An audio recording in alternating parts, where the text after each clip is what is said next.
एक छोटे से गांव शांतिपुर में अर्जुन नाम का एक गरीब किसान का बेटा रहता था। घर की हालत कमजोर थी, लेकिन उसके सपने आसमान से भी ऊंचे थे।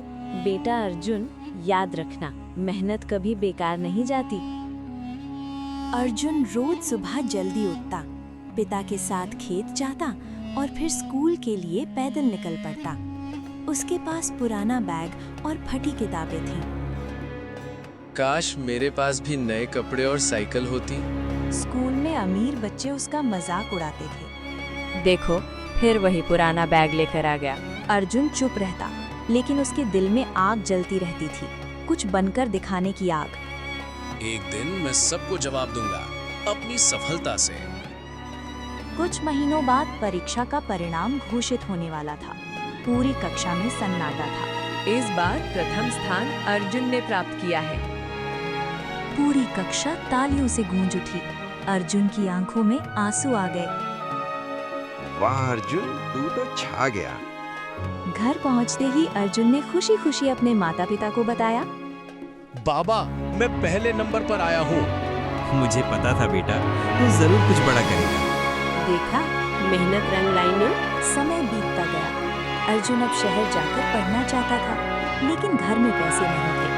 एक रात उसने माता-पिता की बातचीत सुनी। शहर की फीस बहुत ज्यादा है। मैं अपनी जमीन बेच दूंगा। बेटे का भविष्य ज्यादा जरूरी है। अर्जुन ये सुनकर भावुक हो गया। वो तुरंत कमरे में गया। नहीं बाबा, आप जमीन नहीं बेचेंगे, मैं खुद मेहनत करूंगा।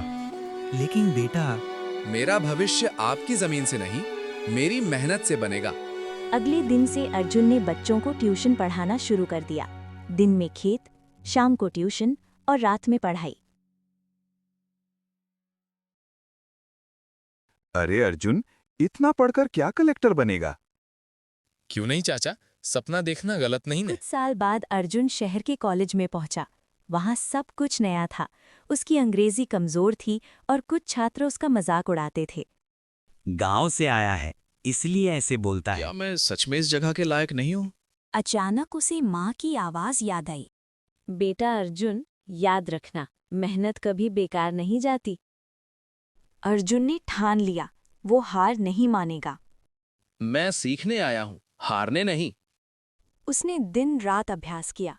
दर्पण के सामने अंग्रेजी बोलने का अभ्यास करता, लाइब्रेरी में घंटों बैठता। कुछ महीनों बाद कॉलेज में एक बड़ी प्रतियोगिता हुई। कौन कौन भाग लेना चाहता है? सर, मैं भाग लेना चाहता मंच हूँ। पर पहुंचकर उसका दिल तेज धड़क रहा था। मैं एक छोटे गांव से आता हूँ। मेरे पास साधन कम थे, लेकिन हौसला बड़ा था। मैंने सीखा है कि इंसान की असली ताकत उसकी मेहनत होती है।